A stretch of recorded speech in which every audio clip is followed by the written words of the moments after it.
Assalamualaikum warahmatullahi wabarakatuh. Alhamdulillahirabbil alamin.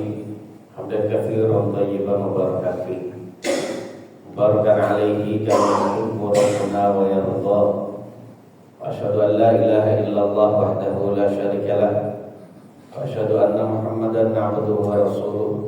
Sallallahu alaihi wasallam wa ala alihi wa ashabihi. ومن اهتدى بهديه واستنى بسنته إلى يوم الدين فإن أحسن الكلام كلام الله وخير الهدي هدي محمد صلى الله عليه وسلم وشر الأمور محدثاتها وكل محدثة بدعة وكل بدعة ضلالة وكل ضلالة في النار أما بعد. Masyaallah muslimin wal muslimat, Bapak Ibu jamaah Masjid Al-Bidayah yang dirahmati oleh Allah. Alhamdulillah, segala puji dan syukur kita panjatkan kehadirat Allah atas segala limpahan nikmat dan karunia yang sampai saat ini melekat selalu dalam diri kita jamaah sekalian. Mari sama-sama kita syukuri nikmat tersebut agar Allah tetapkan nikmat tersebut dan akan tetap terus ditambah dengan nikmat-nikmat baru di masa depan.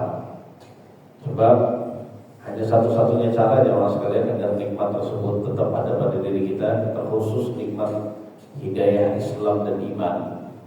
Kalau kita mau mensyukurinya jemaah sekalian, kita mau menghargainya dengan kita melakukan ibadah harian. Jadi ibadah-ibadah harian kita itu jemaah sekalian dalam rangka menjaga nikmat. Siapa saja yang mau ibadah lewat dari saat ini, maka saat itu akan sangat potensi hilangnya nikmat tersebut dari diri dia. Sedikit demi sedikit dia ditarik oleh setan ya sekalian. Dia mengikuti langkah setan dan akhirnya terjadi suatu dosa yang sangat besar. Bisa jadi atas salah satunya adalah murtad gitu ya, atau tidak taat lagi kepada Allah Subhanahu wa taala. Kemudian salawat dan salam semoga selalu tercurah kepada Nabi yang mulia sallallahu alaihi wasallam dan juga pada keluarga beliau, istri-istri, para sahabat dan setiap pengikut beliau yang setia sampai akhir zaman. Semoga kita termasuk di antara pengikut Nabi yang selalu bersabar meniti jalan yang mulia ini sampai ajal mati kita masing-masing. Bapak Ibu sekalian, perlu diingat bahwasannya untuk bisa menjadi pengikut Nabi yang setia sampai ajal mati kita masing-masing, ya harus merutinkan thalabul ilmi, Pak.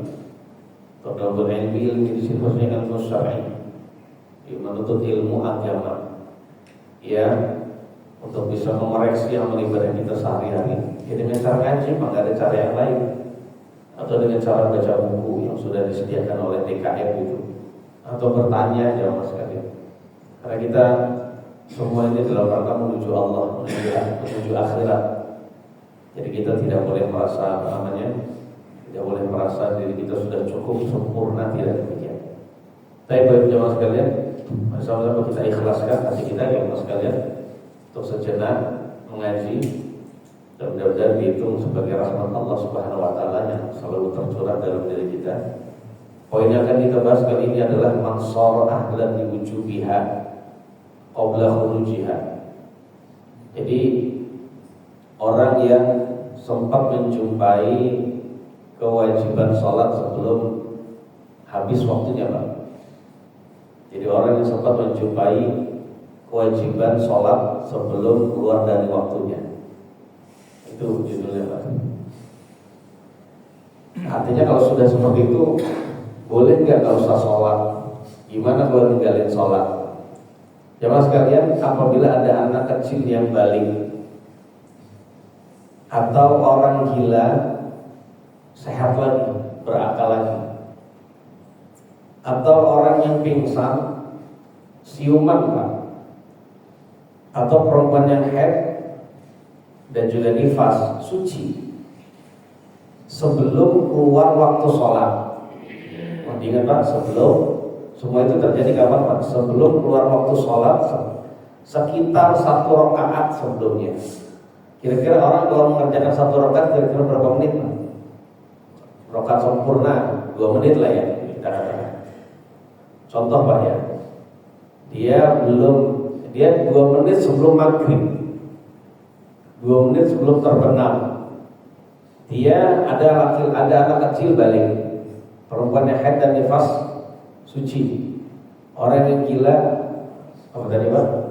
Dia sadar lagi, sembuh lagi. Orang yang pingsan siuman. Nah, dia kan sempat dijumpai 2 menit waktu sholat atau 5 menit lah untuk persiapan dia. Nah, seperti itu ya Pak. Jadi 2 menit atau lebih Pak. 2 menit kan untuk 1 rakaat atau lebih ya Pak sekalian. Pertanyaannya, apakah dia harus mengerjakan sholat itu? Maka jemaah sekalian, semua ulama mengatakan bahwasannya dia harus mengerjakan sholat itu. Contohnya, dia jumpai waktu sholat asar, ya, sholat asar tadi berarti masih ada waktu asar 2 menit gitu. Maka saat itu dia harus melakukan sholat asar. Tetap jemaah sekalian diusahakan. Nah, kalau ada anak kecil baru balik gitu ya, maka saat itu dia harus mengerjakannya. Kemudian pertanyaan lagi jemaah sekalian, yang harus dikerjakan apakah hanya sholat asar atau juga sekalian sholat zuhur? Nah ini dia pertanyaan. Nah jemaah sekalian, di dalam hal ini memang ulama berbeda pendapat. Tapi yang kita pilih jemaah sekalian pendapat yang berhati-hati dalam hal ini, yaitu pendapat jumhur ulama, mayoritas ulama. Dan ini adalah pendapat dari para sahabat Nabi jemaah sekalian, yang mengatakan bahwasannya ketika kondisi demikian itu, maka yang harus dilakukan juga tidak hanya asar saja, tapi sholat zuhur pun demikian. Bisa dipahami Pak? Jadi 2 menit, ya, 2 menit atau lebih menjelang terbenam, ya, contohnya katakanlah setengah 6 loh. Maka ketika itu ternyata yang harus dikerjakan tidak hanya sholat asar yang dia jumpai waktunya, tetapi sholat zuhur pun walaupun dia tidak jumpai waktunya, itu tetap dia harus lakukan. Alasannya apa jemaah sekalian? Alasannya kata mayoritas ulama, karena waktu asar itu juga waktu zuhur Bapak Ibu sekalian. Saya ulang, waktu asar itu juga sama dengan waktu zuhur apabila kita ada uzur menjamak sholat. Kalau kita ada uzur menjamak sholat misalnya jemaah sekalian, maka saat itu kita boleh melakukan sholat itu secara jamak gitu kan. Ya, melakukan jamak takdim zuhur asar di waktu zuhur. Nah ketika itu Pak, waktu zuhur juga waktu asar. Kemudian ketika kita mendapatkan uzur jamak, melakukannya di akhir Pak, maksudnya di jamak akhir gitu ya, maka saat itu kita mengerjakan sholat zuhur dan asar di waktu asar. Maka ketika itu juga waktu asar juga sama dengan waktu zuhur. Ini yang jadi pembahasan. Nah jemaah sekalian yang dirahmati oleh Allah Subhanahu wa taala, dalam hal ini kita kutip ucapan dari sahabat Nabi. Ya, diriwayatkan dari Abdurrahman bin Auf berkata, "Idza taharatil haidhu qabla ghurubi syamsi shalatil dhuhra wal 'asr. Wa idza taharat qabla tulu'il fajr shalatil maghrib wal 'isya." Apabila ada perempuan haid suci, mau diingatkan jawab kali. Apabila ada perempuan haid suci sebelum terbenam matahari, maka dia melakukan sholat zuhur dan asar. Dan apabila dia sucinya sebelum terbit fajar, nah ini berarti ya, masuk di dalam hal ini adalah ibu-ibu yang malamnya itu sudah suci dari haid. Ya dia makan sahur gitu ya. Maka saat itu sebenarnya dia mandi dulu Pak, harus segera mandi. Maka sebelum terbit fajar dia suci, maka dia selalu melakukan sholat maghrib dan isya. Kenapa jemaah sekalian? Karena sebelum maghrib sebelum subuh itu sebenarnya waktu isya. Dan waktu isya juga termasuk waktu untuk sholat maghrib ketika seseorang diberikan uzur untuk menjamaknya. Alasannya itu kata Allah. Jadi saat dia diberikan uzur jamak, maka itu adalah 2 waktu masuk seperti itu. Namun kalau dibalik beda Pak. Misalnya dia 5 menit sebelum datang waktu asar, berarti masih waktu zuhur Pak. Ya, atau di waktu zuhur lah. Nah ketika itu dia wajib melakukan sholat zuhur saja. Nah adapun sholat asar tidak. Kemudian ada lagi yang diriwayatkan dari Ibnu Abbas, Pak. Idza taharat qabla al-maghribi shalatil dhuhra wal 'asr. Wa idza taharat qabla al-fajr shalatil maghrib wal 'isya. Sama, Pak. Apabila ada perempuan yang suci sebelum maghrib, maka dia melakukan salat zuhur dan asar. Apabila ada perempuan yang suci sebelum fajar, sebelum subuh, maka dia melakukan salat maghrib dan isya. Jadi tidak cuma salat isya saja. Dan bukan berarti dia tinggalkan semua. Agak sempat salat, bikin sahur. Sahur itu sunnah, Pak.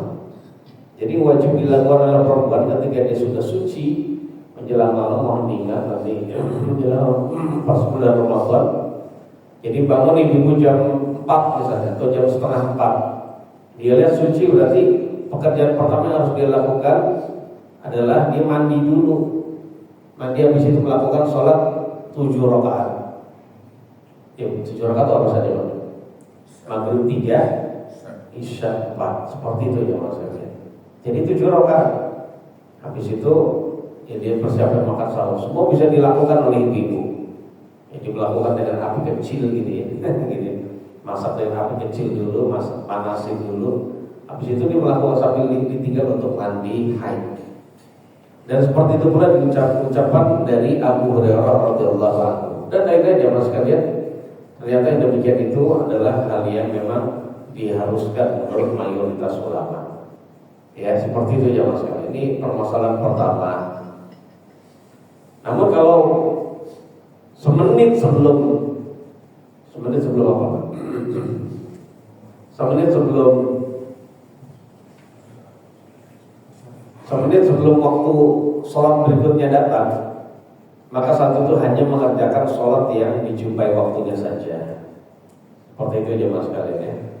Jadi contohnya gini Pak, kalau memang ya dapat cuma semenit, maka yang demikian itu ya jemaah sekalian hanya melakukan sholat yang memang bisa kita lakukan saja, yang kita bisa lakukan saja. Jadi seperti itu. Contohnya hanya bisa melakukan sholat asar saja, ya sudah asar saja. Atau tidak bisa melakukan 1 rakaat jemaah sekalian, maka saat itu tidak perlu melakukan dua-duanya, cukup 1 sholat saja. Jadi ini menunjukkan sholat itu sangat penting, Pak. Jadi intinya orang kalau sudah dikasih umur panjang, dikasih sehat bagi yang sakit pingsan tadi, dikasih kenikmatan bisa kembali sehat ya dari penyakit ODGJ-nya gitu ya. Kemudian bisa suci dari haid, maka yang demikian itu harus bersyukur. Untuk anak kecil dikasih umur panjang, maka cara bersyukurnya adalah dengan cara melaksanakan sholat yang tadi dimaksud ya Mas sekalian. Ya. Syukur-syukur anak kecil belum balik dia sudah biasa sholat. Subhanallah. Ia sangat menggembirakan sekali Pak. Ketika dia sudah balik udah gak perang Pak. Udah gak perang. Dan berarti pendidikan orang tuanya selama 3 tahun itu berhasil. Mulai dari 7 tahun kalau udah diperintah sholat, terus diperintah dengan dikasih hadiah kalau dia pintar gitu ya. Kalau enggak ya sambil diingetin terus. Dia gak mau sholat ya diingetin terus Pak. Namanya perintah itu yaudah dia sholat, ternyata pura-pura sholatnya. Contoh Pak, pura-pura masih ternyata main ya. Sudah orang tuanya tetap berpahala ya mas sekalian. Anaknya itu juga gak dosa, tapi tetap terus dibimbing Pak. Karena keberhasilan anak itu apabila dia mau sholat. Kemudian permasalahan berikutnya ya mas sekalian adalah apabila orang tidak melakukan sholat, tidak juga melakukan sholat sampai habis waktunya tanpa uzur. Ini juga pembahasan di kalangan para ulama jamaah sekalian. Ini orang gak ada uzur sama sekali, berarti karena malas Pak. Entar aja, entar. Dia memang mengerjakan sholat, itu, tapi dia belum juga melakukannya sampai habis waktunya tanpa uzur. Artinya sengaja. Maka jamaah sekalian, sebenarnya para ulama juga berbeda pendapat sampai 2 pendapat. Ya, pendapat mayoritas ulama ya di kalangan imam 4 mazhab. Ya, imam 4 mazhab itu dan juga ulama-ulama mazhabnya mengatakan bahwasanya dia wajib mengqadha salat tersebut. Contohnya sengaja meninggalkan sholat zuhur sampai habis waktunya Pak. Santai aja.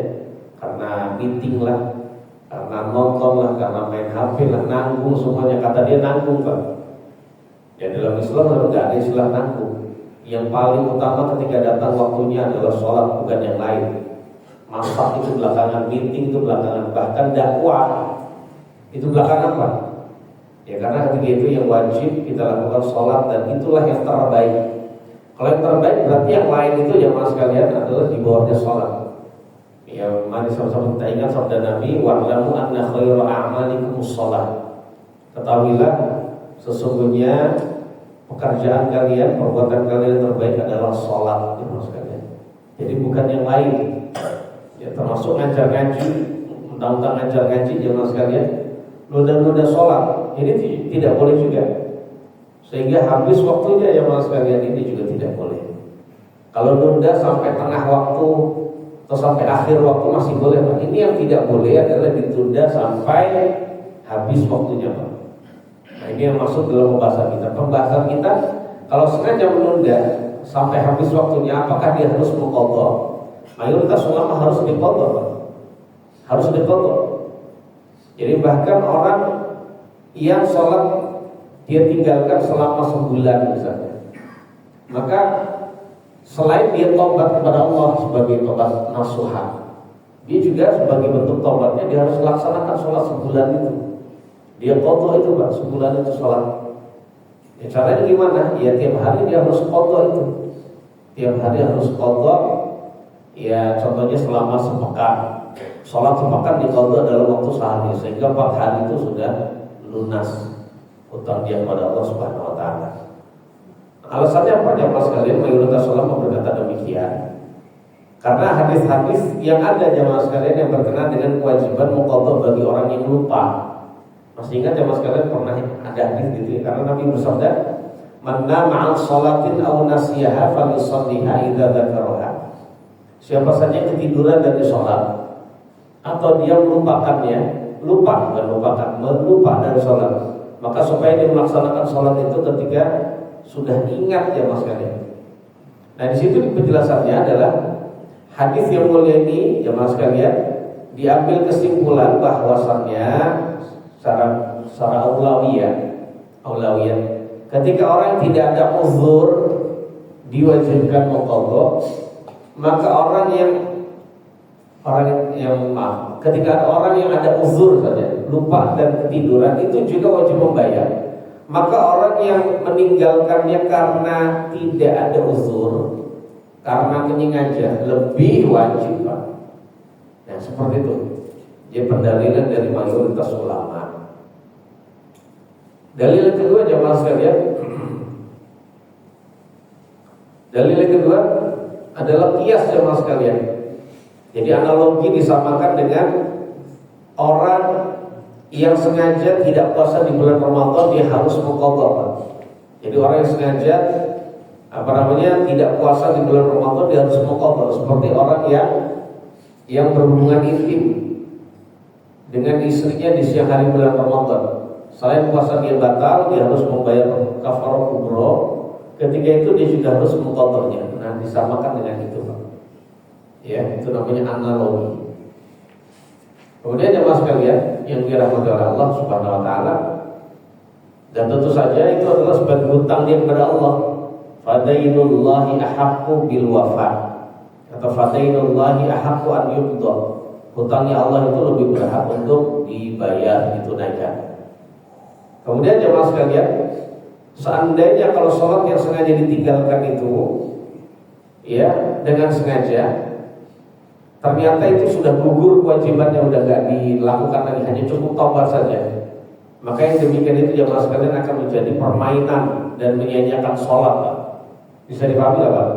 Kalau nggak diwajibkan untuk mengqadhanya sholat yang lalu, udah itu orang mempermainkan sholat jemaah sekalian, dan juga dia menyia-nyiakannya.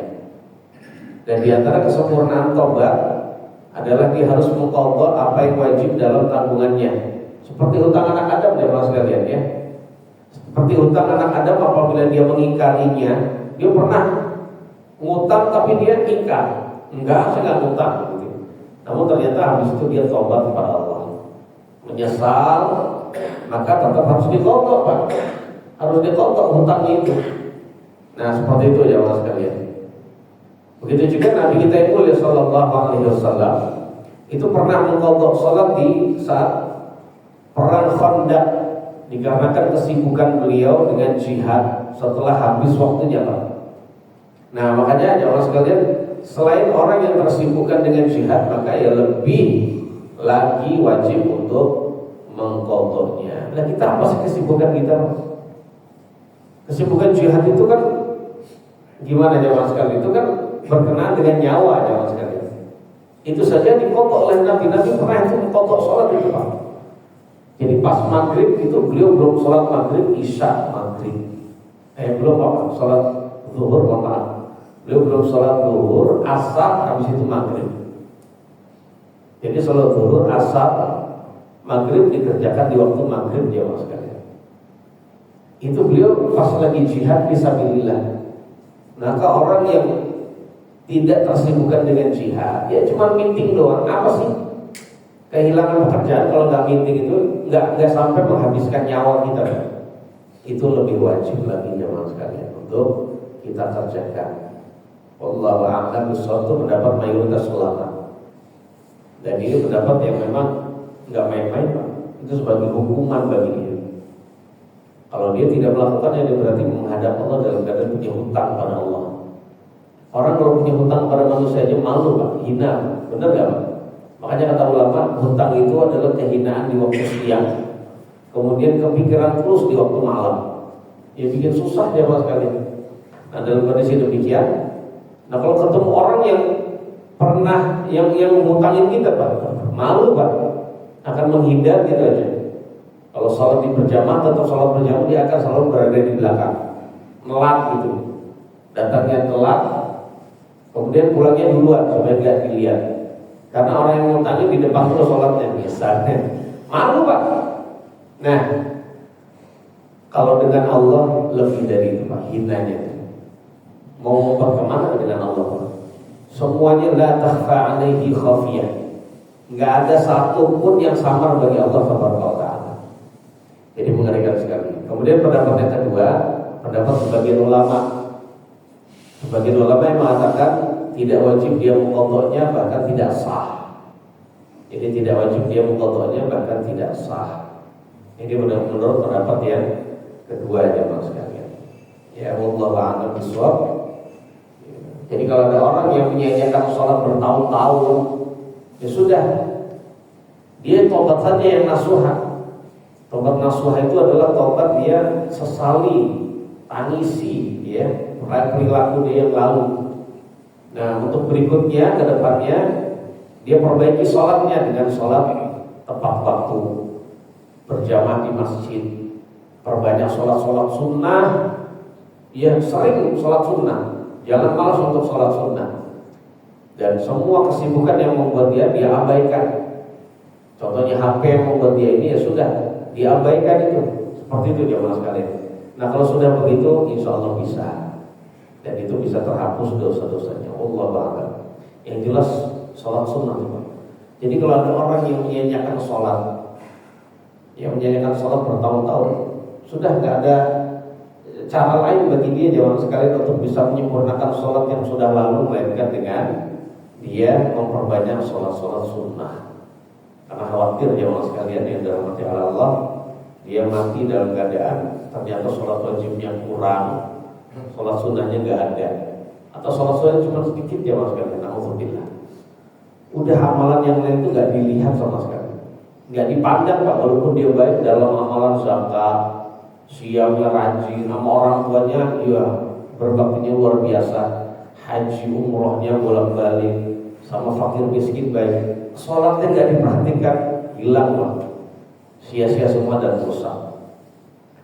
Kemudian jemaah sekalian yang dirahmati Allah, bahasan kita berikutnya adalah tentang al-awqatul manhiyyu anis sholati fiha. Bahasan berikutnya kita akan bahas tentang waktu-waktu larangan sholat. Iya jemaah sekalian, waktu-waktu larangan sholat ini juga penting kita ketahui tujuannya, agar kita tidak melaksanakan sholat di saat itu. Karena namanya larangan larangan sholat ya berarti nggak boleh kita melakukan sholat. Ya, jangan kita melaksanakan sholat di dalamnya. Jadi jamaah sekalian, kapan sih sebenarnya waktu larangan itu? Waktu larangan yang pertama jamaah sekalian adalah pertama dan kedua Pak ya. Jadi waktu larangan pertama dan kedua adalah setelah habis sholat subuh seperti sekarang ini Pak. Ini waktu larangan. Sampai matahari meninggi jamaah sekalian. Dan sehabis sholat asar. Sampai kapan jamaah sekalian? Habis sholat asar itu juga waktu larangan. Sampai matahari benar-benar terbenam dan masuk waktu maghrib. Ya, jadi seperti itu jamaah sekalian. Ini kalau di apa? Kalau kita ini jamaah sekalian. Kalau kita sebenarnya ada. Jadi di situ ada dua waktu larangan juga Pak. Jadi pertama waktu habis subuh seperti sekarang. Itu waktu larangan Pak. Nanti ketika terbit matahari itu juga waktu larangan. Jadi waktu larangan juga. Kemudian sampai kapan Pak? Sampai matahari meninggi kira-kira 1 tombak dalam pandangan mata. Perkiraan 1 tombak dalam pandangan mata itu adalah kalau matahari itu terbenam baru muncul jam 6, maka tunggu dulu 15 menit ketiganya. Yang paling aman ya 20 menit lah. 20 menit ya Mas sekarang. Berarti kalau sekarang kalau surutnya jam 5.44 berarti amannya itu jam 6 5 menit. Seperti itu ya Mas sekarang. Kemudian habis asar pun itu termasuk larangan ya Mas sekalian. Ditambah lagi habis pas matahari menyentuh garis bumi mau terbenam itu juga waktu larangan. Larangan itu akan hilang ketika matahari sudah hilang dari garis bumi, masuk waktu maghrib. Kita lihat ya Mas sekalian di dalam hadis ini, di dalam hal ini Nabi kita yang mulia Sallallahu Alaihi Wasallam telah bersabda dari Ibnu Abbas radhiyallahu anhu, beliau berkata, "Syahida 'indi rijalun mardiyun wa ardhahum 'indi Umar." Anna Nabiy sallallahu alaihi wasallam naha 'anil salati ba'da as-subhi hatta tushriqa asy-syamsu wa ba'da al-'asri hatta taghruba asy-syamsu. Jadi kata Nabi, kata Ibnu Abbas, telah bersaksi di sisi saya, beberapa laki-laki yang saya ridhoi. Dan yang paling saya ridhoi adalah Umar bin Khattab. Ya, isi persaksiannya beberapa orang sudah bersaksi bahwa Nabi SAW telah melarang dari melakukan sholat setelah subuh Pak, sampai matahari bersinar tinggi Pak, dan juga setelah sholat asar sampai matahari terbenam. Jadi demikian jemaah sekalian. Kemudian yang berikutnya jemaah sekalian, hadis yang lain, Nabi yang mulia sallallahu alaihi wasallam bersabda dalam hadis riwayat Imam Al-Bukhari dan Muslim juga, la salata ba'da subhi hatta tartafi'a syamsu. Tidak ada salat setelah subuh, maksudnya tidak boleh salat setelah subuh sampai matahari meninggi, Pak. Yang rajin salat, entar habis subuh jangan dulu. Habis subuh jangan dulu. Walau salat ba'da al-'asr hatta taghruba asy-syamsu, dan jangan salat setelah asar, nggak ada sholat setelah asar ya mas sekalian, sampai matahari terbenam. Jadi makna tidak ada sholat maksudnya tidak boleh sholat, jangan sholat. Ya, jadi seperti itu ya mas sekalian. Itu waktu larangan sehabis subuh dan sehabis asar. Ya, seperti itu. Kemudian jemaah yang dimuliakan oleh Allah Subhanahu wa taala.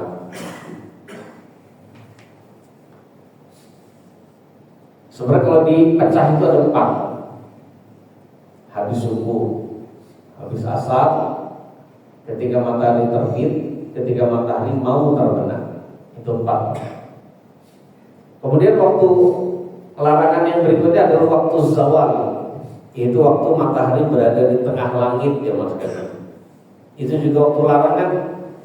Ya, ini berdasarkan hadis dari Imam Muslim dan An-Nasa'i ya mas sekalian, dari Uqbah bin Amir radhiyallahu anhu, dia berkata, "Salasu sa'atin kana Rasulullah sallallahu alaihi wasallam yanhana an nusalliya fihinna aw naqbura fihinna mautana." Jadi ada 3 waktu yang telah dilarang oleh Nabi kepada kami dari melakukan sholat dan mengubur orang-orang meninggal. Oh, ternyata 3 waktu larangan ini jamaah sekalian adalah bukan waktu larangan saja buat sholat, tapi larangan mengubur jenazah. Nggak boleh, Pak. Yang mohon diingat-ingat ini. Yang pertama jemaah sekalian, hina tatlu'us syamsu bazighatan hatta tartafi'. Ketika matahari terbit dalam keadaan terang sampai meninggi, Pak. Jadi pas matahari terbit itu kan sunrise, Pak.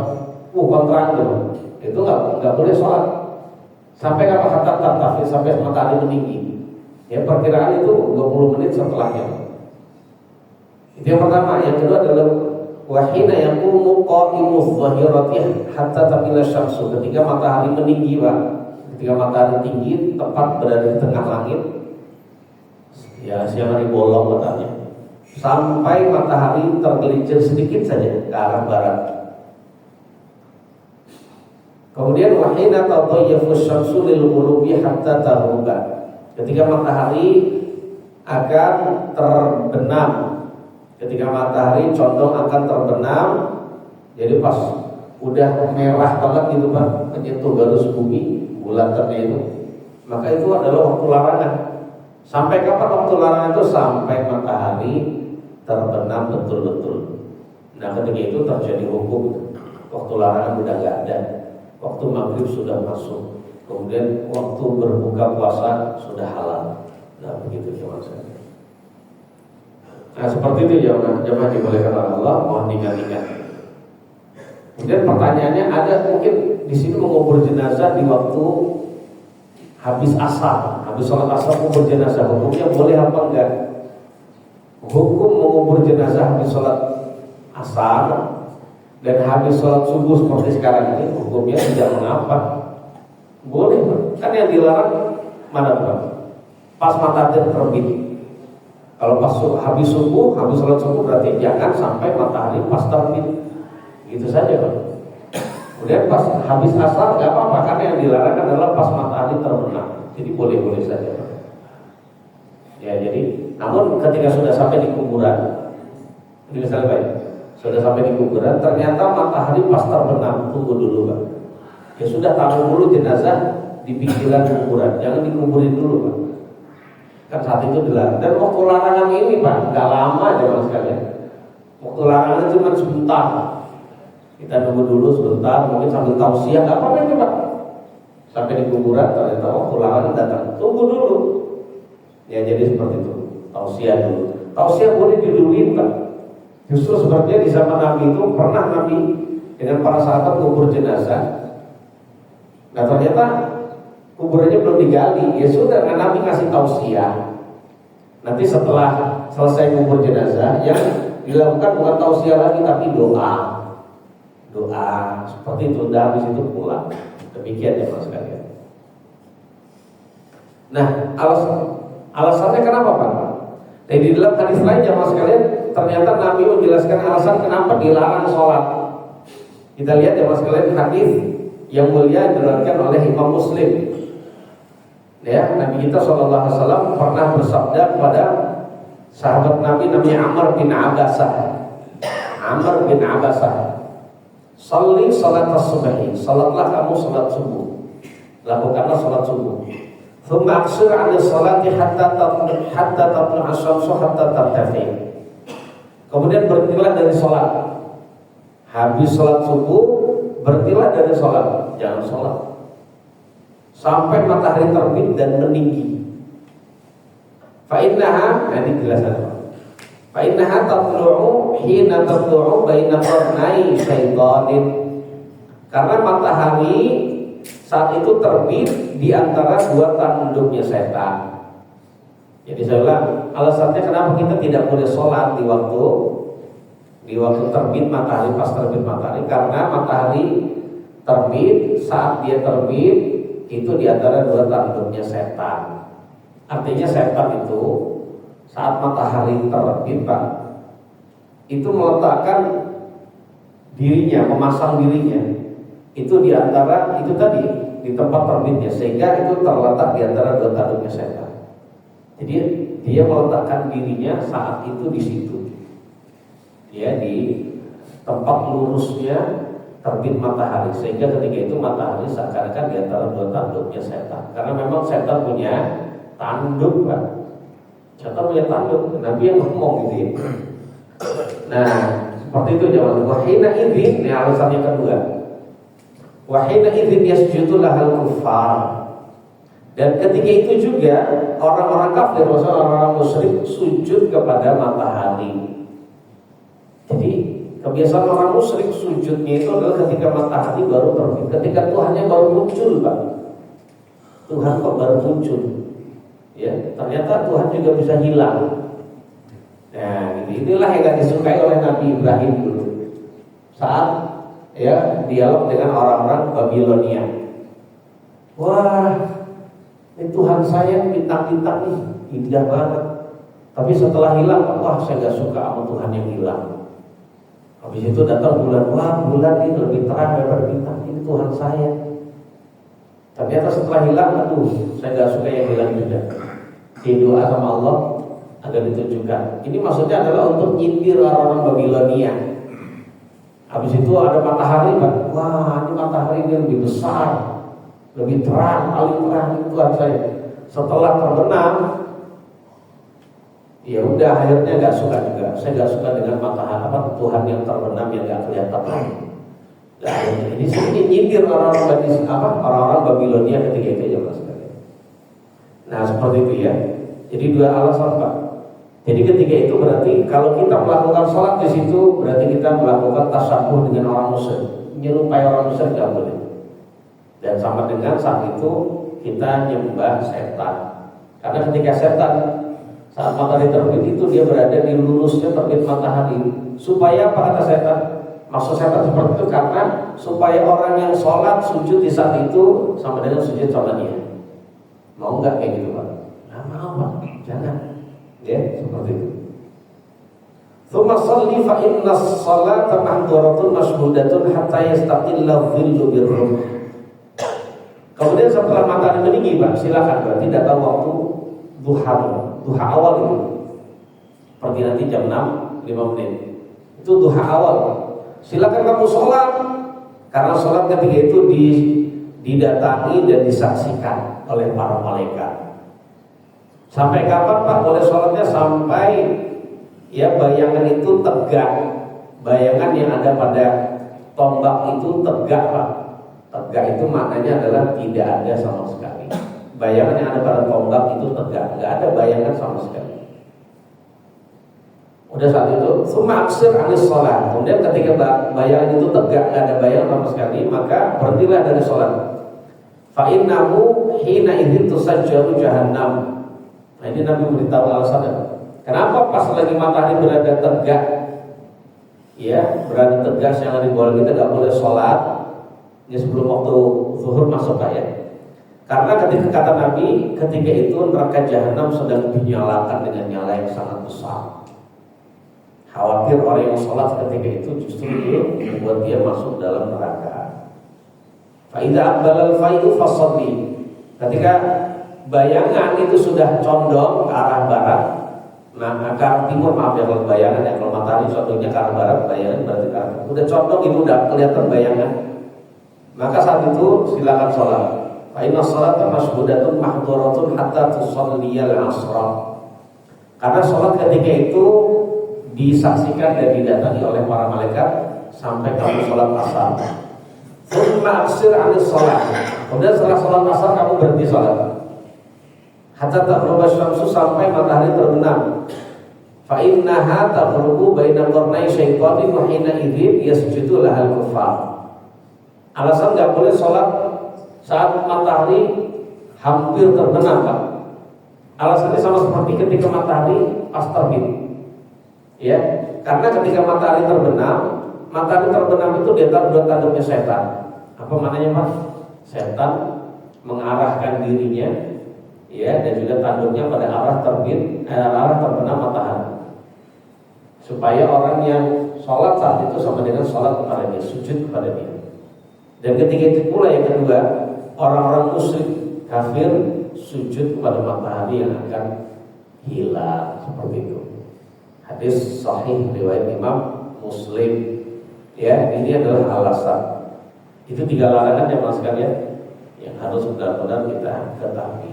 Orang belajar sholat tapi tidak belajar waktu larangan, dia termasuk sholatnya tidak diterima Pak kalau dia melakukannya di waktu larangan. Itu faedah dari pembahasan kita kali ini. Wallahu a'lam bishawab. Ternyata jemaah sekalian ada pengecualian. Waktu larangan tadi intinya kita nggak boleh sholat Pak. Ternyata ada pengecualian, ada sebagian sholat yang boleh. Sholat apa saja itu? Jemaah sekalian, insyaallah nanti kita akan bahas di pertemuan yang akan datang. Wallahu a'lam bishawab. Ada pertanyaan silakan jemaah sekalian. Ya Bapak. Monggo silakan. Bapak dulu. Oh, iya. Nah, terkait masalah azan Pak Ustaz. Ada suatu peristiwa waktu Isya saya pengen azan, tapi guru ngaji masih ngajar ngaji. Saya bilang, ini udah waktu ini azan untuk Isya, tapi guru ngaji kata Isya masih panjang, dibilang itu guru ngaji. Apakah boleh Pak Ustaz begitu? Enggak boleh gurunya kayak gitu. Yang benar gini Pak, antum adzan tetap gurunya harus tahu ini waktunya mengumandangkan adzan sama seperti yang lain. Justru dengan begitu, sebentar, kalau mau merusin ngaji dulu nggak apa-apa. Yang penting pas adzan dulu. Adzan, plus guru itu bisa mengajarkan ke murid-muridnya adab-adab saat mendengarkan adzan. Nah, kita diam dulu, jangan ngobrol. Kita dengarkan dulu mana adzan. Bapak adzan, Allahu Akbar, Allahu Akbar, Allahu Akbar, Allahu Akbar. Ayo kita adzan. Gitu, harusnya begitu. Walaupun nanti kau pakai 15 menit setelahnya, yang penting adzan dulu. Nah gitu lah. Seperti itu yang benar. Saya malah domelin terus. Hah? Saya malah domelin. Dia kok marah sih bilang ini hanya ustaznya sudah bilang gitu. Oh, berarti nggak paham. Dia jadi ngajarin ngaji itu saat itu nggak hanya ngajarin materi saat itu saja. Dia langsung mengajarkan materi terapan, langsung aplikatif langsung. Ya itu diamalkan itu. Jadi pas lagi ada didengarkan. Habis itu ada doanya. Syukur-syukur doanya dikencengin. Ayo ikuti semuanya sama Pak Ustaz. Allahumma rabba hadhihi da'wati tammah. Itu harus begitu, enggak apa-apa. Tujuannya supaya anak-anak itu jadi tahu. Kalian tahu nggak anak-anak sekalian apa faedah habis adzan kita baca doa itu? Dapat syafaat dari Nabi. Kita semua pengen syafaat dari Allah lewat Nabi kita sallallahu alaihi wasallam gitu. Habis itu kita teruskan lagi 15 menit lagi biar jamaah sholat. Datangkan pada datang atau habis diadakan Pak. Pada datang kita masih ingat. Seperti itu tinggal kesepakatannya Pak. Ya tinggal kesepakatannya. Iqamahnya nanti nggak apa-apa. Yang penting ada dulu. Nah, antum ngajarin ngaji, guru ngaji ngajarin. Habis itu yang datang sholat sunnah dulu nggak apa-apa. Ya, adapun mereka nggak sholat sunnah nggak apa-apa, cuma sholat sunnah. Ya, jadi demikian. Seperti itu Pak yang benar, yang pas. Demikian Allah Bang. Satu lagi Ustaz. Iya. Kasih taunya gitu aja Pak, pelan-pelan. Terkait masalah sholat jenazah. Sholat jenazah setelah asar boleh nggak Ustaz? Sholat jenazah setelah asar boleh. Sholat jenazah setelah asar boleh. Kenapa Pak? Kemarin saya menanyakan kalau Ustaz nggak boleh bilang kok nggak boleh sih bilang setelah sholat asar gitu. Jadi jemaah sekalian, para ulama sepakat dibimbing oleh Al-Imam Ibnu Qudamah bahwasanya berijma boleh melakukan sholat jenazah habis sholat subuh dan asar. Walaupun tadi ada hadis Pak, ada hadis nggak boleh sholat habis asar nggak ada sholat, habis subuh nggak ada sholat. Tapi untuk sholat jenazah sehabis sholat subuh dan asar itu pengecualian. Berarti ada pengkhususan pengecualian, berarti boleh. Ya sudah, berarti namanya orang nggak ada yang belum tahu. Kalau ulama sepakat bolehnya Pak, berarti ini boleh nggak boleh? Ada seorang pun bilang nggak boleh. Karena ulama sudah sepakat Sepakatan ulama itu bukan berarti ngumpul mengadakan rapat mufakat, enggak gitu. Artinya ulama sepakat itu ulama walaupun mereka berbeda zaman dan tempat, ketika ditanya ma hukmu sholatil janazati ba'da sholatil subahi wa ba'da sholatil asar, mereka semua bilang jaiz. Apa hukum sholat jenazah setelah sholat subuh dan setelah sholat asar? Boleh kan? Nggak apa-apa, boleh. Jelas Bapak? Ya seperti itu. Ini pengecualian. Jadi hadis yang mulia tadi itu dikecualikan dengan kesepakatan para ulama. Dan inilah kehebatan umat Islam ya maksud sekalian. Kesepakatan itu satu kata umat Islam, ijma namanya, itu ternyata menjadi dalil kebenaran. Itu sudah kebenaran. Siapa saja yang mengingkarinya, menyelisihinya, dia termasuk sesat. Tapi saya nggak menyesatkan Pak Ustadz itu karena beliau tidak tahu. Yang sesat itu kalau sudah dikasih tahu masih ngeyel, nah itu dia sesat. Begitu Pak. Nggak, nah beliau belum tahu ya seperti itu. Nah. Jelas Bapak? Oke, silakan Bapak. Assalamualaikum warahmatullahi wabarakatuh. Waalaikumsalam. Tadi patokan untuk tidak boleh menjalankan sholat dengan matahari tadi Pak. Iya, matahari terbit terbenam. Dan juga yang ditanyakan adalah bagaimana karena kita itu melihat matahari saat-saat sekarang itu sulit, kita patokan dengan jam. Andai kata subuh jam segini, suruh jam segini. Yang saya tanyakan adalah berapa menit sebelum atau sesudah yang tidak boleh kita menjalankan. nah ini dia. Kalau waktu terbit matahari itu bisa tahu Pak. Ya. Nah ini surut ini maksudnya bidaya turun. Surut ini maknanya adalah baru terbit, permulaan terbit matahari. Nah ini nggak boleh. Nah berarti surut ini menandakan juga waktu subuh sudah habis. Jadi gitu Pak ya. Jadi selain menunjukkan waktu mulai larangan, waktu subuh sudah habis Pak. Maka anak-anak kita kalau belajar sholat usahakan jangan sampai melewati jam 5.45 Pak. Ya jam 5:30 nggak apa-apa lah, masih ada waktu terakhir gitu ya. Nah seperti itu Pak. Nah sampai kapan ya? Tambahin aja 20 menit. Jadi 5.45, 20 menitnya berarti jam 6.05 menit. Gitu Pak, itu aman ya. Karena kan ketika matahari baru terbit itu dilarang. Karena nanti matahari akan meninggi. Itu kalau di dalam bahasa hadis itu sampai matahari meninggi satu tombak dalam pandangan mata. Itu diperkirakan ulama adalah 20 menitan, 20 menit lah. Paling cepat 15 menit. Seperti itu Bapak ya. Nah, adapun terbenam matahari ini dia yang kita nggak ada di sini Pak. Misalnya kalau maghrib jam berapa? 5 jam 5.53. Ya berarti diperkirakan saja waktu larangan 10 menit sebelumnya gitu aja. Berarti jam 5 jam 5.43 seperti perkiraan saja. Jadi orang setengah 6 itu udah hampir larangan Pak. Sholat asar setengah 6 itu sudah hampir waktu larangan. Ya perkiraan saja. Wallahu a'lam bishawab. Begitu Bapak. Termasuk untuk zuhur. Nah untuk zuhur, pokoknya kalau mau zuhur kan kita bisa lihat matahari Pak. Untuk zuhur bisa lihat matahari. Kalau zuhur di sini jam berapa nih? Jam 11.50 berarti waktu larangannya adalah jam 11.40 mungkin. Ya seperti itu kira-kira aja. Masalahnya kita nggak pernah meneliti banget sih. Emang kalau meneliti Pak, antum harus menegakkan benda di depan. Sekiranya berada bayangan, itu waktu larangan selesai. Tapi kalau lama-kelamaan ada bayangan dikit. Karena bayangan itu akan memanjang gitu.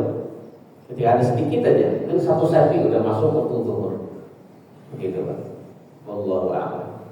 Dan waktu larangan sekali lagi itu cuma sebentar. Kita hanya sabar aja tunggu Pak. Ada orang yang rajin sholat, pengen sholat terus gitu. Sudah pas waktu larangan-larangan tadi disebutkan itu tidak boleh lakukan sholat. Ya jadi demikian Allah. Karena gini ya mas sekalian, ada orang yang senangnya itu sholat dan dia melakukan sholat disebut sholat sunnah mutlak. 2 rakaat salam, 2 rakaat salam, 2 rakaat salam, 2 rakaat salam. Boleh ya, boleh. Boleh demikian itu. Waktu biasa walaupun itu bukan waktu sholat wajib, dia melakukan sholat 2 rakaat salam, 2 rakaat salam, 2 rakaat salam. Sehingga jumlah sholat dia dalam sehari semalam dihitung tambahan sholat sholat wajibnya, sholat rawatibnya, sholat tahajudnya malamnya, sama sholat sunnah mutlaknya 1000. Salafus saleh itu biasa begitu. Ada sebagian mereka yang diberikan keutamaan kuat sholatnya. Wah begitu. Pertanyaannya mah enggak apa? Namanya enggak kerja mereka. Ya ada sendiri Pak waktu dia kerja. Dan mereka kerja itu adalah untuk sebentar saja, selingan sambilan bagi mereka. Setelah itu mereka ibadah, dapat sedikit duit, ya mungkin manggur barang punya orang lain dapat duit, sudah selesai ini buat makan sehari semalam cukup. Habis itu cukup begitu saja Pak salafus saleh. Yang penting mereka bekerja sebentar habis itu. Ada yang demikian. Allah a'lam. Tidak Pak? Ada lagi? Monggo sebelah sini. Pak Ade katanya ngobrol Ya.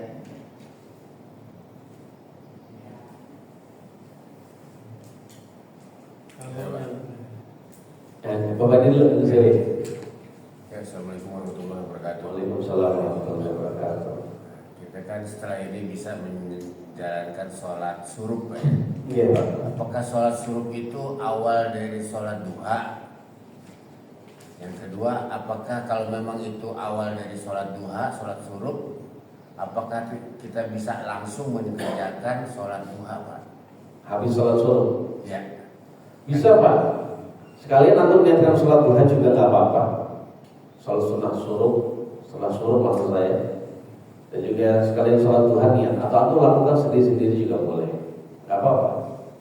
Langsung sholat duha. Tapi untuk sholat duha yang afdal itu adalah ketika matahari itu sudah panas Pak. Terasa panas bagi anak-anak unta. Jadi matahari itu sudah membuat panas padang pasir yang ada di gurun. Dan itu ketika anak unta merasakannya itu terasa panas. Tapi kalau unta dewasa udah biasa Pak. Itu kapan? Ya biar kirakan aja Pak. Kira-kira jam 10 gitu lagi. Itu waktu duha yang afdal. Sampai sebelum waktu larangan menjelang zuhur. Gitu. Ya sampai setengah 12 lah kurang lebih. Nah, demikian. Itu waktu afdal untuk sholat duha. Demikian Bapak. Tapi boleh juga, saya nggak sempat. Karena waktu duha yang afdal itu saya kerja. Ya sudah Bapak sekalian sebelum berangkat kerja, sholat duha saja nggak apa-apa, boleh seperti itu. Karena ada hadis juga yang ternyata bagi yang nggak sempat melaksanakannya di awal nggak apa-apa. Ada hadis Nabi yang mulia sallallahu alaihi wasallam bersabda, Allah Subhanahu wa taala berfirman, "Ya bani Adam, la tu'jizni an arba'i raka'atin awalan nahar akfika akhirahu." Atau kama qala Rasul.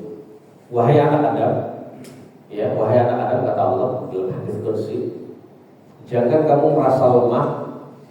Jangan kamu merasa lemah untuk melakukan 4 rakaat sholat di waktu awal pagi, di waktu awal siang. Maksudnya apa Pak? Awal siang itu maksudnya pagi hari.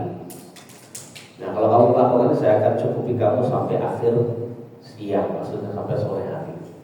Jadi artinya akan mencukupi penjagaannya, mencukupi cita-cita kita Pak. Nah sampai sore. Jadi 4 rakaat. Jadi boleh Pak kalau jadi melakukannya. Nah, begitu Bapak. Sebentar. Jelas Pak? bisa berarti, tapi bisa ya, cuman kurang abdul gitu ya. Iya. Secara suruh. Iya, gak abdul.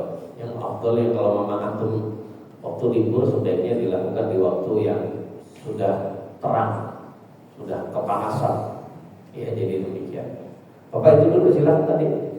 Ya, masih Ustaz, untuk sholat yang batas waktu 10 menit tadi beda dengan batas yang 1 menit untuk yang balik dan yang haid tadi ya. Iya. Apa ulangi Pak? Jadi, tadi kan kalau untuk sholat wajib itu kan ada batasnya 10 menit, sebelumnya udah nggak boleh. Larangan. Larangan. Sholat. Nah, tapi kalau untuk yang balik dan yang habis haid atau habis gila tadi sadar itu bisa 1 menit sebelumnya untuk melaksanakan sholat. Iya, bisa. Tetap harus melakukan. Walaupun dia kan persiapan butuh. Ada khususnya, ada kekusan di situ ya, ada kekusan di situ ya. Karena dia itu habis sadar dari gila dan balik. Iya. Jadi maksudnya mungkin itu kan dilakukannya berarti di waktu larangan. Oh, nanti ada penjelasan. Ini kita baru bangun Pak. Bangun menjelang maghrib udah pada pujian-pujian itu kedengaran. Udah hampir orang, oh ini mau maghrib nih. Itu gimana? Kita nggak sholat gitu? Sholat tetap Pak. Walaupun saat itu waktu larangan nggak apa-apa. Nanti itu termasuk pengecualian Pak. Di antara pengecualian adalah mengqadha sholat wajib. Nah itu tadi, kalau memang masih dalam waktunya, nggak apa-apa deh qadha. Bukan qadha namanya, masih ada namanya. Ada pun maksudnya melakukan. Justru jangan ditunda-tunda. Jangan ditunda-tunda. Wallahu a'lam. Seperti itu Bapak. Bapak sebentar. Ya, Silakan. lanjutkan dari pertanyaan dari Pak Ismail tadi. Jadi mohon dijelaskan perbedaannya ataukah ada perbedaannya antara sholat syuruk dan sholat duha. Sholat isyraq atau syuruk itu sama dengan sholat duha juga Pak. Karena itu dilakukan di waktu duha. Waktu duha awal gitu. Perbedaannya apa? Di perbedaannya kalau sholat isyraq atau syuruk itu kan mengambil hadis khusus Pak. Sebenarnya itu juga di waktu duha itu. Ya, adapun waktu duha itu hadisnya sendiri. Perbedaannya itu dilakukan apa? Dilakukan bagi orang yang sholat subuh berjamaah di masjid. Kemudian setelah sholat subuh dia berzikir sampai kapan? Terbit matahari dan meninggi. Habis itu dia melakukan sholat 2 rakaat. Itu disebut sholat sunnah isyraq atau syuruk. Walaupun sebenarnya itu juga dilakukan di awal sudah masuk waktu duha gitu. Kalau antum mau sekalian niatkan 2 rakaat saja sekalian sholat duha, ya nggak apa-apa. Tapi kalau antum melakukannya saja dengan niat sholat isyraq seperti sabda Nabi, karena Nabi bersabda demikian, ya bersabda demikian dalam hadis riwayat Imam At-Tirmidzi, dapat pahala haji dan umrah yang sempurna dan sempurna. Nah nanti pas waktu jam 10 antum mau melakukan sholat zuhur sholat duha sendiri juga tidak mengapa. Jadi seperti itu perbedaannya. Kalau sholat duha itu tidak ada kaitannya dengan amalan ibadah sebelumnya. Nah, amalan sholat subuh berzikir terus sampai terbit matahari dan meninggi.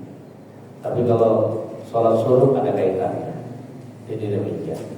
Nah, bagi orang yang enggak sholat subuh di masjid atau habis sholat subuh di masjid, ternyata dia enggak menetap diri di masjid. Habis sholat subuh, ya dia sholat subuh zikir sebentar, habis itu pulang, ya di rumah, maka dia enggak disyariatkan melakukan sholat sunnah syuruk. Yang melakukan sholat sunnah syuruk kalau dia tetap terus di masjid berzikir terus. Nah, bapak sekalian dan ibu sekalian termasuk zikir juga di dalam masjid. Nah, habis itu kita bisa sholat 2 rakaat dan insya Allah ditulis bagi kita pahala haji dan umrah yang sempurna antara kita. Tiap hari bisa dapat Pak.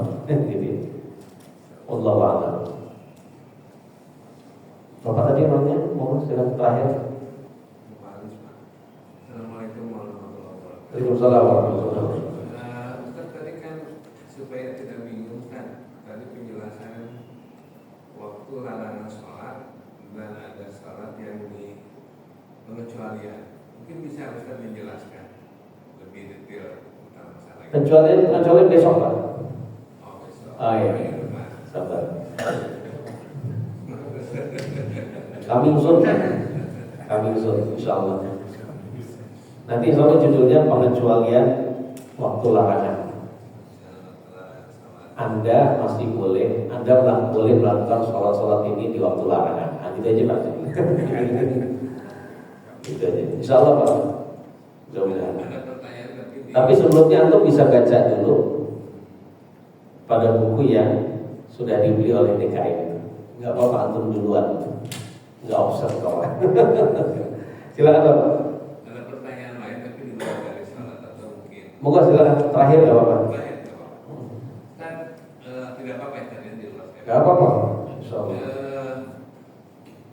Mengenai kalau mengenai apa ya namanya, pada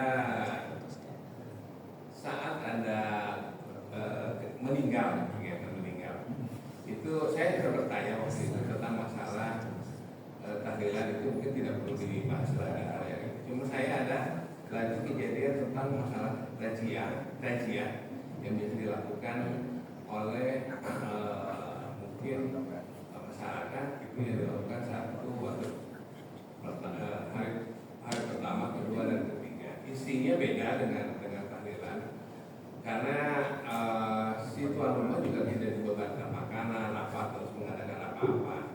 Ini memang kajian ini diadakan oleh keluarga atau mungkin tetangga atau mungkin masyarakat yang lain yang isinya adalah untuk tujuannya menghibur keluarga, tapi isinya adalah tausiah aja, yang mengundang ustaz untuk memberikan tausiah, memberikan nasihat kepada apa namanya yang sedang berduka dan juga kepada jamaah sekalian. Makanan yang ada juga bukan tidak dibebankan kepada tuan rumah, tetapi memang jamaah yang membawanya. Nah, sebetulnya kajian secara syariah itu seperti apa Ustaz? Ya seperti itu boleh Pak. Yang tadi Antum ngomongin boleh Pak. Enggak apa-apa. Dan itu dianjurkan. Yang penting tidak lewat dari 3 hari. Soalnya kalau sudah 3 hari Pak, itu sama seperti tajdidul huzn kata ulama. Itu memperbaharui rasa sedih. Soalnya kalau ada orang takziah itu kan memang terhibur, tapi itu teringat lagi, sedih lagi. Ya udah cukup 3 hari saja. 3 hari 3 malam masih baik. Artinya kalau ada orang yang ingin bertakziah, kalau sudah lebih dari 3 hari ya sudah. Sebaiknya enggak. Jadi yang dianjurkan itu 3 hari Pak. Jadi didatangi ya, sambil sambil dihibur, diajak ngomong, biar ditemenin, soalnya lagi berduka Pak. Ya, walaupun sedang berduka, untuk bisa ini tambah dengan ada tausiah, ya, atau ada kajian untuk bisa menenangkan gitu ya. Fikih menghadapi musibah misalnya, itu bisa juga kalau. Dan kalau memang di situ ada konsumsi, tidak dikeluarkan oleh keluarga yang berduka. Jadi masing-masing tetangga itu ada kesepakatan karena ada mengumpulkan dana, ya, urunan dana gitu. Maka satu itu enggak apa-apa. Atau keluarga kerabatnya, maksud saya, kerabatnya yang membawa itu tidak mengapa boleh. Masalah itu yang diajarkan begitu. Setelah 3 hari selesai sudah Pak. Karena ketika ada takziah itu otomatis dari lisan-lisan orang yang bertakziah itu kan mengalir doa-doa. Ya Allah, begitu ya sebelum meninggal ya Allah, semoga Allah rahmati beliau. Bukan juga, semoga Allah maafkan beliau gitu ya. Kalau pas lagi takziah dia membaca Quran masing-masing nggak apa-apa. Karena niatnya untuk dia menghadiahkan pahala, karena memang mayoritas ulama memperbolehkan. Kalau yang nggak baca, berarti dia memang meyakini baca Al-Quran nggak sampai pahalanya kepada jenazah. Ya sudah nggak apa-apa. Jadi isinya macam-macam orang takziah. Boleh aja nggak apa-apa. Misalnya datang banyak itu Pak, dia membaca Quran diniatkan karena dia yakin pahala baca Quran sampai kepada jenazah. Mau aja silakan. Kalau isinya ada yang doa saja juga tidak mengapa. Ya jadi seperti itu. Allah. dan itu semua tidak digerakkan. Mau melakukan sesuai dengan yang ini karena ingin ta'ziyah itu mana yang menghibur keluarga korban yang sedang keluarga korban, keluarga mayit yang sedang berduka yang isinya adalah ucapan-ucapan menghibur. Doakan supaya mayitnya itu didoakan supaya keluarga yang berduka itu diberikan kesabaran, diberikan pahala yang besar, surga yang tinggi, ya, dicatat sebagai amal kebaikan. Kemudian didoakan juga jenazahnya dengan doa-doa yang baik. Itu takziah, Pak. Wah, kalau ada yang banyak doa begitu dia senang, Pak. Walaupun dia kehilangan tapi banyak yang mendoakan, maka saat itu dia merasa. Nah, adapun kalau tahlilan yang berlaku itu umumnya itu dalam mazhab Asy-Syafi'i sendiri itu bilang bid'ah itu Pak, enggak boleh. Jadi dalam bahsul masail di puluhan tahun lalu Pak, itu termasuk bid'ah mungkar. Apalagi kalau itu diambil dari hartanya mayit, harta peninggalan mayit. Karena ketika mayit meninggal, itu mayit sudah dikatakan tidak memiliki harta. Harta itu berpindah kepemilikannya kepada ahli waris ya Mas sekalian. Nah ternyata di antara ahli waris ada anak kecil, ada anak yang belum balik. Berarti ketika ada acara yang sampai memberatkan, kemudian sampai mengeluarkan duit dari keluarga yang sudah berduka, suruh ngeluarin duit buat itu lagi, berarti dia ada unsur di situ memakan harta anak yatim, nggak boleh. Ya seperti itu. Bisa dipahami Pak? Itu dijelaskan dalam kitab-kitab mazhab Asy-Syafi'i itu Pak. Jadi ada unsur di dalamnya memakan harta anak yatim Pak. Karena saat itu ada ahli waris yang yatim juga. Kalau ada anak kecil Pak. Ya, jadi demikian. Nah kalau ada yang dewasa pun misalnya, itu juga harus kesepakatan mereka. Ada di antara mereka yang nggak sepakat melakukan hal itu, ya sudah tidak perlu sebenarnya. Ya jadi demikian. Wallahu a'lam bishawab. Itu saja ya Mas sekalian, kita nanti lanjutkan di bawah. Ada kekurangan dan ada yang tidak berkenan, mohon maaf yang sebesar-besarnya. Semoga Allah memberikan faedahnya dan manfaatnya bagi saya dan juga bagi jemaah sekalian. Kita mohon kepada Allah Subhanahu wa taala dalam pertemuan ini, mudah-mudahan Allah menjadikan kita sebagai orang yang benar-benar disiplin. Allah menjadikan kita dan keluarga kita dan kaum muslimin secara khusus bisa menjadi orang yang disiplin, menjaga waktu sholat, sehingga Allah memasukkan kita ke dalam surga tanpa siksaan dan hisab dan menghindarkan kita dari neraka. Wassallallahu ala nabiyina Muhammadin wa alihi wasallam. Subhanallahi wa bihamdihi asyhadu an la ilaha illa anta astaghfiruka wa atubu ilaik. Wassalamualaikum warahmatullahi wabarakatuh.